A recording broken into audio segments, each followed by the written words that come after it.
Hey friends, I have something special to share with you today. Alright, so I bought myself a new deck, the Inner Child cards, Fairy Tale Tarot, and as I was laying out this reading today, I got basically what I'm trying to create with this channel, what I'm trying to convey, the magic that I'm helping to cultivate and hoping to cultivate with you, the connections that I want to form, and the magic that is for my benefit, for your benefit as the community, and largely for the benefit of the world. As usual, guiding our reading, I have a fairy. This is the Singer of Transfiguration. The Singer of Transfiguration is the completion of the alchemical process. You have done the work, you have done the healing, the growth, and come to a point where you have created gold. You have struck upon something beautiful and valuable. This is the universe recognizing that you have grown into the kind of person that is able to hold something special, valuable. It's that acknowledgement of saying you have graduated, you have succeeded, and now it's time to do the thing. All right, starting out, I have the Child of Hearts. The Child of Hearts is the, Goldilocks and the three bears, all right? When we're looking at Goldilocks here, she's peering through this window, right? Peering into the order, the life, the structure that the bears have for themselves. Their routine, liking their food a certain way, having their beds, just right for them. This order and structure that we create for ourselves, or the order and structure that we see in the world around us. She has this childlike energy. You now have this childlike energy to be able to look at the world, that we use to create the reality around us, that we use to create the society around us, with the eyes of a child, with that freshness, okay? This freshness, you kind of come to this Child of Crystals, the Page of Pentacles in this deck. This is Huck Finn out of, Tom Sawyer.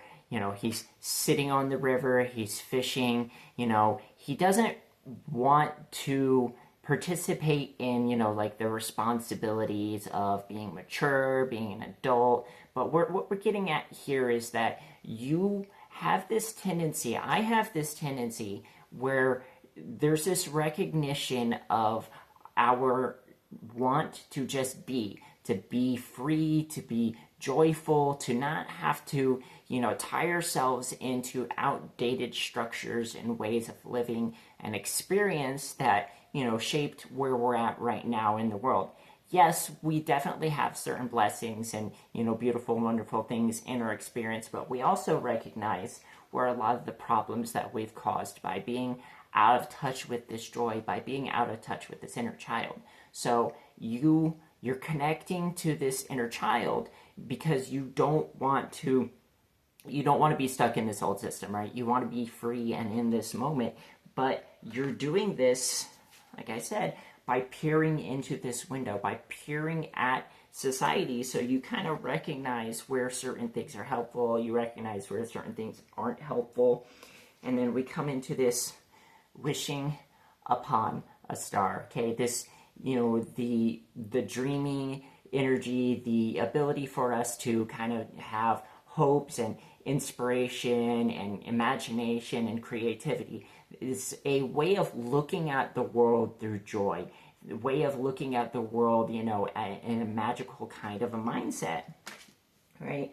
Maybe you have recognized that, the world we live in, the structures that, it's this emperor's new clothes, that, you're pointing at, the ridiculousness of society. You see politicians that are all pointing fingers at each other and causing problems.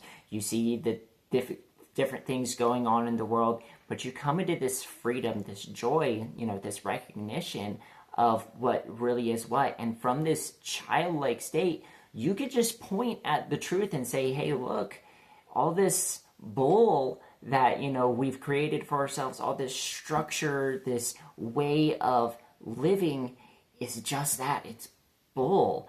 yes, we have responsibilities. Yes, we have to, take care of ourselves and take care of our families.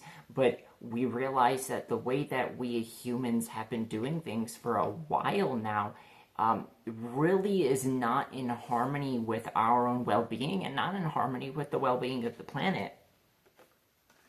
You've come into this Nine of Wands. Okay, you have this little fairy here. They're peering through, the gateway and the fence into this magical garden. You have seen something, this magic, this, reality, as some epiphany, an experience that you've had where you can't look at things the same way anymore. You see that there is something special and magical behind the scenes, behind, whatever this structure, when you're able to, peer through the gate, you recognize that the magic is still there and it's available to you and it's available to everyone. And when we connect with this magic, it brings us into this little red cap, the Little Red Riding Hood energy, okay? When we think of the Little Red Riding Hood, she's going to her grandmother's house, bringing this basket of goodies that her mother gave to her, okay? You, in your childlike innocence, in this, connection with your heart, with your joy, you're navigating, to, some higher kind of a wisdom. When, we think of like the how can I say this? Within the Little Red Riding Hood story, we have actually the maiden, the mother, and the crone, the different stages of life, and that from that receptive kind of feminine energy, right? We have this red cap, this innocence and this joy, that root chakra energy, but here in our heads. So that means like you have this natural approach that's just innocent, trusting, joyful type of an energy, right? So she's going through the woods and she encounters the sly big bad wolf kind of back here on this tree. The challenges and experiences in life, how you are navigating them, how you overcome the little tricks and trials of, those who want to take you down, of those who want to control and, keep you from living in your joy and living in your potential. As you're navigating these things, you're learning processes, in life. You're learning skills, you're learning, about the world and how you move through it. But you're maintaining this innocence, right?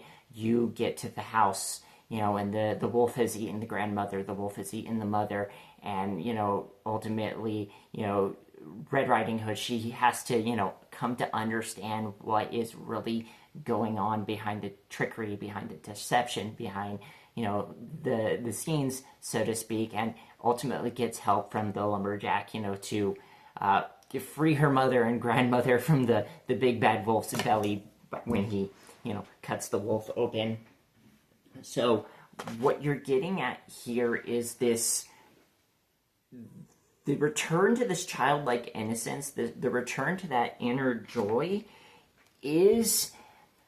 it's not just like some naive type of an energy. It is a renewed, a refreshed kind of joy. When I, like talk about the Sun card, for example, that's that renewed joy rather than the full energy kind of, even though she is the full of this deck.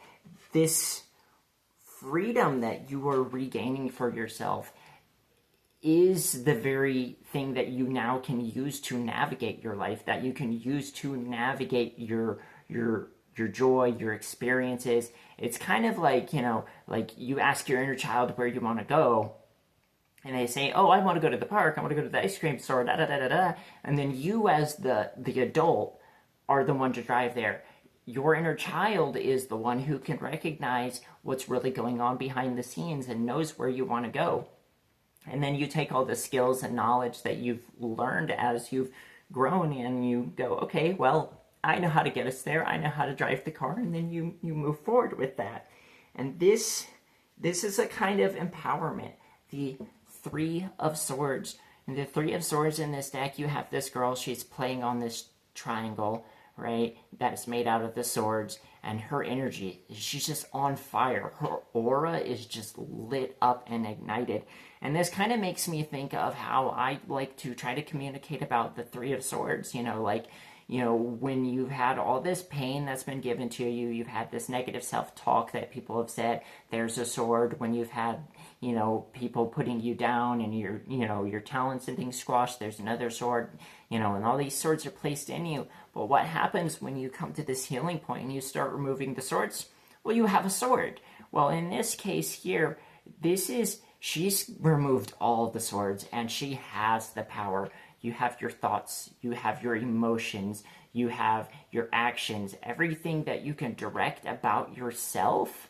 This empowerment here comes from it, right? We have this dove here, bringing the, I want to say these are olive branches, but it's a little hard to tell, just based off the art style. But this peace that you have in yourself, it's a fierce peace. It's not just like the absence of problems. It's not, that like there aren't going to be experiences that you're going to have. It's that what you've created within yourself is strong enough, is powerful and passionate enough that your joy, your peace can't be shaken, regardless of whatever's going on in the outside world around you.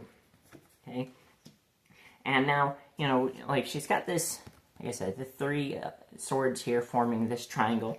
And next up here, I have the Three of Wands, okay? You see these fairies here, they've got their violins, and they're dancing and they're celebrating. There's these possibilities that you would see in the Rider-Waite-Smith where, somebody's looking out, watching the ships come in.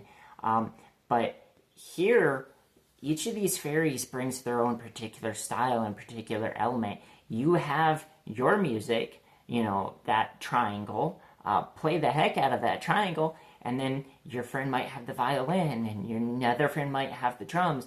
Like this connection where, you share your joy and playfulness with somebody else who has their own version of their joy and playfulness and so on and so forth, creates this kind of music, this melody, this magic, comes to the Three of Hearts, this celebration. You got these, mermaids and this merboy here. They're all celebrating and playing. She's playing on her harp.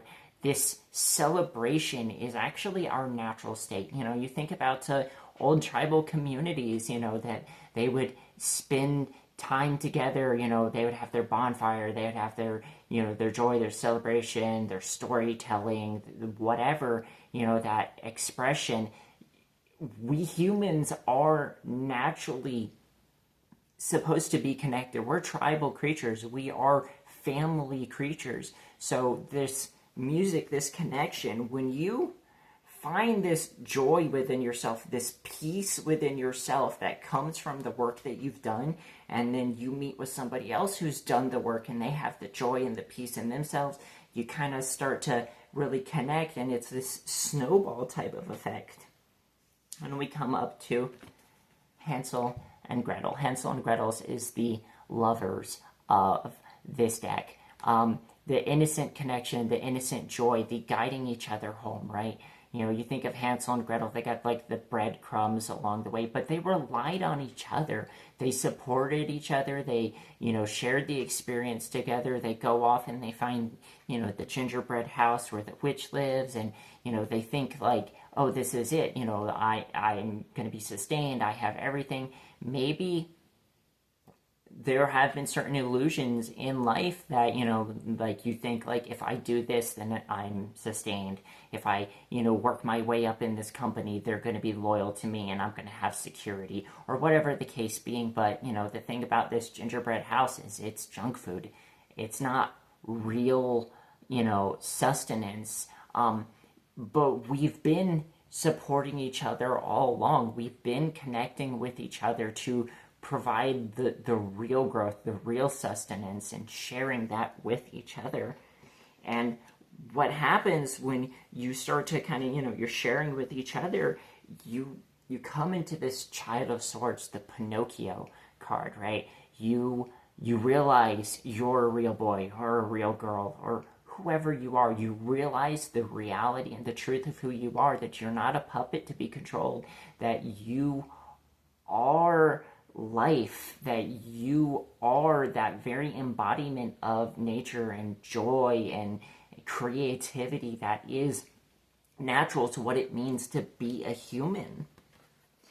And then you can start taking things back. You can take your power back. We have the Guide of Swords here. This is Robin Hood, right? We live in a society, where that top 1%, that wealthy, group, when you connect with others, right behind their back, you can take that power back. You can take that wealth, the abundance, the joy, the creativity back. I was talking about, you connect with others where you have your instrument, somebody else has their instrument. This we could look at it in terms of like skill sharing. Maybe you're a good gardener, but you don't know how to sow. So, you've got some extra veggies that you grew that, they would have gone to the compost, but they're perfectly good. But you talk to your neighbor, and it's like, hey, I've got these extra veggies. Do you want them? And they say, yeah. And then maybe they end up, fixing that favorite sweater of yours. When we start connecting with others and sharing our gifts and our talents with each other, this is how we actually move into a better world where we are free to be ourselves, where we are supported by life rather than, having to grind away and struggle to just survive. This is where we come into, our own power. When we come into this Ten of Swords, right?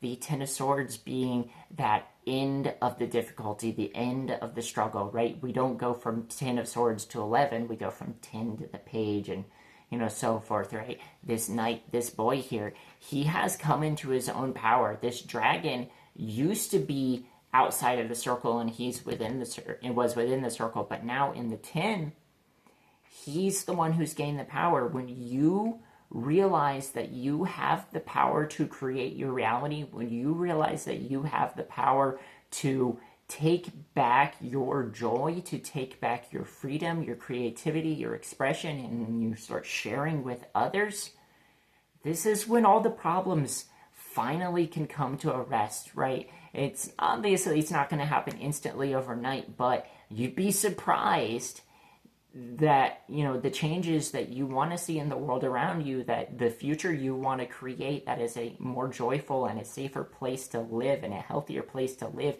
is absolutely within reach, and you can see that reality. Okay? You have come to this top of the mountain, the Six of Crystals here, the Six of Pentacles. This gnome here, they've gotten to the top and they've had this beautiful experience, this snowflake, this perfect geometric, structure, the uniqueness, that beautiful, wonderful epiphany. And then he's got all these gnome buddies right behind him who are following up along the trail. Maybe whatever you've come to experience within yourself, whatever it is that you have realized, you are guiding others to also get to the top, to get to this peak. And, you've gotten to the peak, and, what do you do when you get to the top? Well, you get to this Eight of Pentacles, the Eight of Crystals. The Eight of Pentacles is your practice, the repetition, the putting in, the reps, so to speak, right? Before enlightenment, you chop wood and carry water. After enlightenment, you chop wood and carry water. The difference here is the way you interact with the world, the way you carry yourself. That in and of itself is what changes. When you have that peace in yourself, when you have that joy, that, natural creativity, that shines through just in your way of life. And you come to this Six of Hearts, the Six of Cups. Maybe, you and your joy are able to pull somebody else out of the water and into their joy, and they're able to pull somebody else out of the water and into their joy, and so on and so forth, right? We have this chain reaction, this effect that when you have something beautiful to share with somebody else, that it inspires and encourages them to pull themselves out of the mire and discover their own beauty, their own magic, their own instrument, and that ripple effect. You might end up being, hold on, this fairy godmother for somebody else. You have the magic that says, okay, you know what? I can take you from rags to riches. Maybe this could be literal, like financial abundance.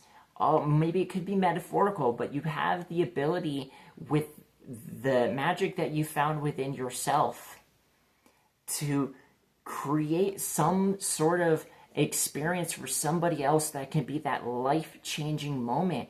You know, you give somebody that blessing, that hand up, and that creates the opportunity for them to go to the ball, to meet the prince, to, you know, have whatever it is that makes the reality change around them. And we're all doing this together. We are all creating a better reality for us. The three little pigs, okay? The three little pigs is, you know, you could symbolize this as like, you know, when, you know, the, you know, negative, we'll say negative individuals, you know, are trying to overwhelm us with, you know, all this pain, with this shock, with this anger, with this grief. You know, each of those things is like, you know, when the first little pig, you know, he built his house out of straw. That's when we haven't yet got a solid foundation in us, and then the negative experiences in life are able to just kind of blow that structure down. You know, the second pig, he made his house out of sticks, and the big bad wolf, you know, was able to blow that down, where, yeah, we're growing and we've developed certain skills and strengths, and maybe, you know, it could stand up to one or two puffs, but he was able to blow it down. Whereas this, you know, the third little pig, when he gets to the house and it's the bricks, you know, he can't blow it down.